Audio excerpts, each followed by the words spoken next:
Suresh IAS அகாடமியோட நம்ம Saturday டெஸ்ட்டுக்கான sums புக்கில் உள்ள எல்லா சம்ஸும் அந்த கொஸ்டின் என்னது அதோட ஆன்சர் என்ன அப்படிங்கிறத பார்க்கலாம். இப்போ ஃபஸ்ட்டு நமக்கு வந்து கூட்டு வட்டி தான் வந்து தலைப்பு. அந்த கூட்டு வட்டியில் இருக்கிற ஃபார்முலாவை ஃபஸ்ட்டு படிச்சிருவோம். முதல்ல இயர்லி, அதாவது வருஷத்துக்கு ஒரு தடவை வட்டி கணக்கிடுறாங்க அப்படின்னா அதோட ஃபார்முலா வந்து ஏ அப்படிங்கிறது என்னென்னா மொத்த தொகை. இந்த மொத்த தொகையோட ஃபார்முலா என்ன அப்படின்னா P × 1 + R/100 whole power n.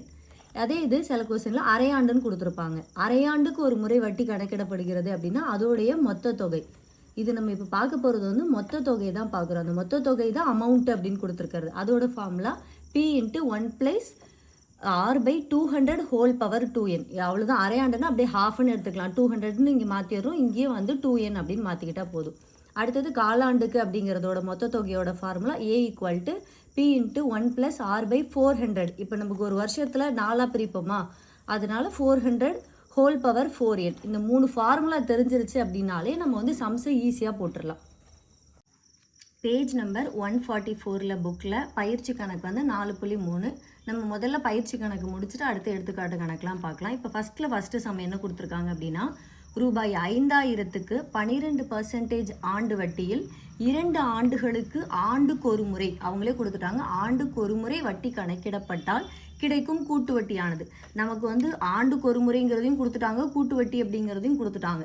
இப்போ நமக்கு வந்து என்னெல்லாம் கொடுத்துருக்காங்க அப்படின்னா நம்மளுடைய அசல் பிரின்சிபல் அமௌண்ட் வந்து 5000 ரூபாய் அப்படிங்கிறது கொடுத்துட்டாங்க. அடுத்து ரேட் ஆஃப் இன்ட்ரெஸ்ட் வந்து 12%ங்கிறதையும் கொடுத்துட்டாங்க. நம்பர் ஆஃப் இயருங்கிறதும் அவங்களே 2 இயருங்கிறதையும் கொடுத்துட்டாங்க. நமக்கு ஃபார்முலா என்ன தெரியும், அமௌண்ட்டு தெரியும், கூட்டு வட்டி கிடையாது, நமக்கு மொத்த தொகை தெரியும். மொத்த தொகையோட ஃபார்முலா என்னது, A = P × 1 + R/100 whole power n அப்படிங்கிறது தெரியும். அப்படியே நம்ம கொடுத்துருக்கிற டேட்டாவை சப்ஸ்டியூட் பண்ணோன்னா ஆன்சர் வந்துடும். ஸோ என்ன பண்ணுறேன் அப்படின்னா P அப்படிங்கிற இடத்துல நான் 5000ன்னு போட்டுக்கிறேன். அடுத்தது 1 + R/100 அப்படிங்கிறது என்ன எப்படி எழுதும் அப்படின்னா 1 + R வேல்யூ வந்து எனக்கு என்ன அப்படின்னா 12 / 100. அதை நான் எப்படி மாற்றிக்கலாம் அப்படின்னா அப்படியே எழுதிக்கலாம். ஏன்னா 100 × 1 100 தான், +1 அப்படிங்கிறப்ப 112 ஆயிரும். ஸோ 112 / 100. 2 வருஷம் அப்படின்னு கொடுத்துருக்கனால நான் 2 தடவை போடணும். அப்போ அந்த 112 / 100 அப்படிங்கிறத நான் 2 டைம். ஸோ எனக்கு A = 5000 × 112 / 100 × 112 / 100. ஏன்னா 2 டைம் அப்படிங்கிறதுனால போட்டேன். இதை நம்ம அடித்து எடுத்தோம் அப்படின்னா நமக்கு வந்து ஆன்சர் என்ன வந்துடும்னா 6272 அப்படிங்கிறத வந்துடும். இப்போ நமக்கு கிடைச்சது என்னது அப்படின்னா எனக்கு அமௌண்ட்டு தான் கிடச்சிருக்கு. ஆனால் அவங்க கேட்டிருக்கிறது கூட்டு வட்டி கேட்டிருக்காங்க. அப்போ நான் என்ன பண்ணணும் அப்படின்னா கூட்டு வட்டி, நமக்கு வந்து வட்டி, கூட்டு வட்டி அப்படிங்கிறது என்ன அப்படின்னா அதாவது எனக்கு அமௌண்ட்டு, ஒரு அமௌண்ட்டுங்கிறது என்ன அப்படின்னா என்னுடைய பிரின்சிபல் அமௌண்ட்டையும் நான் வாங்கின வட்டியும் சேர்த்தாதான் எனக்கு மொத்த தொகை கிடைக்கும். இப்போ நம்ம ஒரு இடத்துல வாங்குறோன்னா அவங்களோட அசல் ப்ளஸ் வட்டி ரெண்டையும் சேர்த்தாதான் எனக்கு மொத்த தொகை கிடைக்கும் இல்லையா.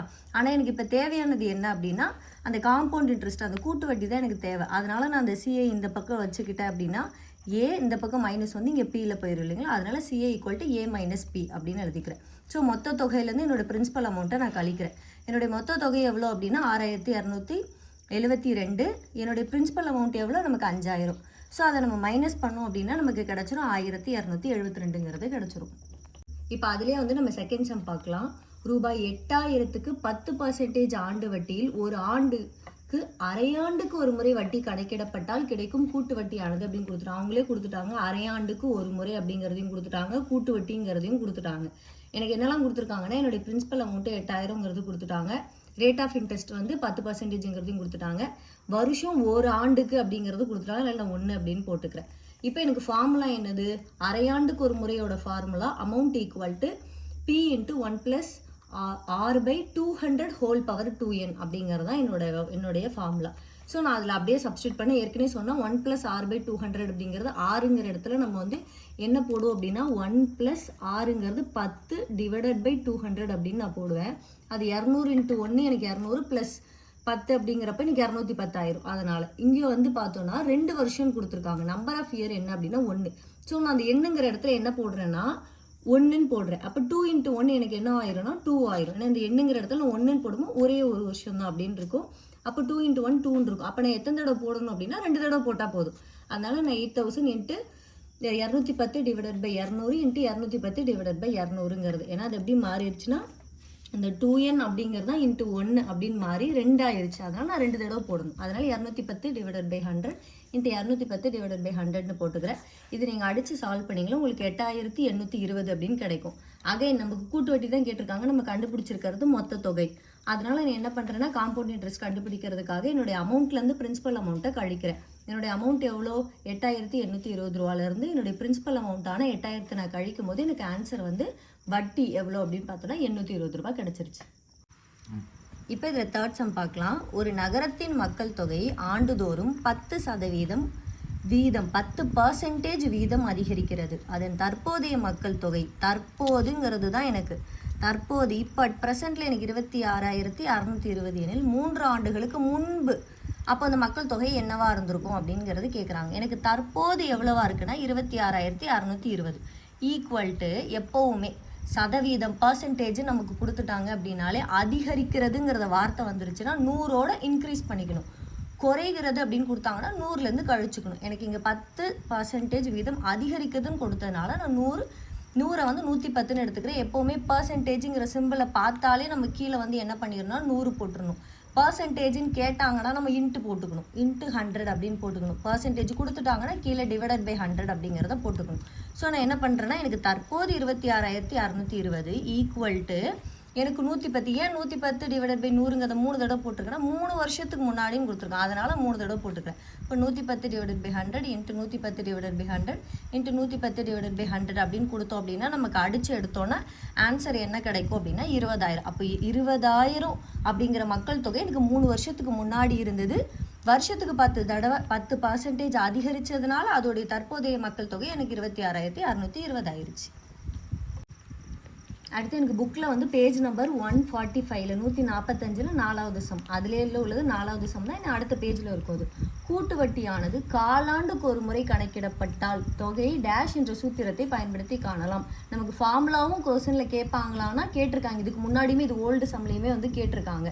காலாண்டுக்கு ஒரு முறைனா நமக்கு ஃபார்முலா என்னது, மொத்த தொகை equal to P into 1 + R divided by 400. காலாண்டுனா 400 ஹோல் பவர் 4n அப்படிங்கிறத நமக்கு ஃபார்முலா. அவ்வளோதான். அடுத்தது அதுலேயே 5வது சம் பார்க்கலாம்.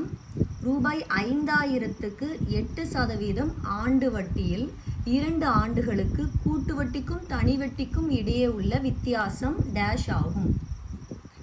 அடுத்து நமக்கு வந்து வித்தியாசம்னு கொடுப்பாங்க. தனி வட்டிக்கும் கூட்டு வட்டிக்குமான வித்தியாசம் அந்த மாதிரி கொடுத்துருந்தாங்கன்னா 2 வருஷத்துக்கான டிஃப்ரென்ஸ், தனி வட்டிக்கும் கூட்டு வட்டிக்கும் 2 வருஷத்துக்கான வித்தியாசம் அப்படின்னு கொடுத்துருந்தாங்கன்னா நமக்கு CI - SI அப்படிங்கிறது ஈக்குவல் டு பிரின்சிபல் அமௌண்ட் ப்ராக்கெட்டில் போட்டு R/100 ஹோல் பவர் 2. அப்போ இந்த 6 இந்த ஸ்கொயருங்கிறது இந்த 6க்கும் தான் இந்த 100க்கும் அப்படிங்கிறது தான். ஸோ நம்ம அடுத்தது 3 இயர்ஸ்க்கு அப்படின்னும் கேட்பாங்க. யூஸ்வலாக கேட்குறது 2 வருஷம் 3 வருஷத்துக்கு தான் கேட்பாங்க. நமக்கு புக்கில் ஃபார்முலாமே 2 வருஷத்துக்கு 3 வருஷத்துக்கு தான் கொடுத்துருக்காங்க. இதே 3 வருஷத்துக்கும் தனி வட்டிக்கும் கூட்டு வட்டிக்குமான வித்தியாசம் அப்படின்னு கொடுத்துட்டாங்கன்னா CI - SI equal to P principal amount R divided by 100 the whole square into 3 + R/100. இதில் எந்த பவருமே இல்லை. ஸோ இந்த 2 ஃபார்முலா நம்ம மனப்பாடம் பண்ணிட்டோம் அப்படின்னா இந்த மாதிரி வித்தியாசம் வச்சு கேட்குற சம்லாம் நம்ம வந்து போட்டுடலாம். இப்போ நமக்கு எனக்கு பிரின்சிபல் அமௌண்ட் என்ன கொடுத்துருக்காங்க அப்படின்னா 5,000 ரூபா. என்னோட அசல் வந்து 5,000 ரூபா. என்னோட ரேட் ஆஃப் இன்ட்ரெஸ்ட் வந்து 8%. நம்பர் ஆஃப் இயர்ஸ் வந்து 2 வருஷம் அப்படிங்கிறது. எனக்கு அவங்க ஃபார்முலா கொடுத்தது வந்து எப்படி கொடுத்துருந்தாங்க அப்படின்னா P இன்ட்டு R/100 த ஹோல் ஸ்கொயர் அப்படின்னு கொடுத்துருந்தாங்க. நான் அதை எப்படி எழுதிக்கினா PR ஸ்கொயர்னா இங்கே R ஸ்கொயர் 100 ஸ்கொயர் அதை தான் நான் எழுதியிருக்கேன். இப்படி சேர்த்து எழுதிக்கிட்டேன். இப்படி இந்த ஃபார்முலா வந்து எழுதிக்கலாம். ஸோ எனக்கு பிரின்சிபல் அமௌண்ட் எவ்வளோ 5,000 ரூபாய். 6 ரேட் ஆஃப் இன்ட்ரெஸ்ட் எவ்வளோ 8. 2 தடவை கொடுத்துருக்கனால 8 × 8ன்னு போட்டுக்கிட்டேன். 100 வந்து 2 தடவை கொடுத்துருக்கனால 100 × 100. இதை நீங்கள் அடித்து சால்வ் பண்ணிங்கன்னா உங்களுக்கு டிஃபரன்ஸ் அமௌண்ட் வந்து 2 வருஷத்துக்கானது 32ங்கிறது கிடச்சிரும்.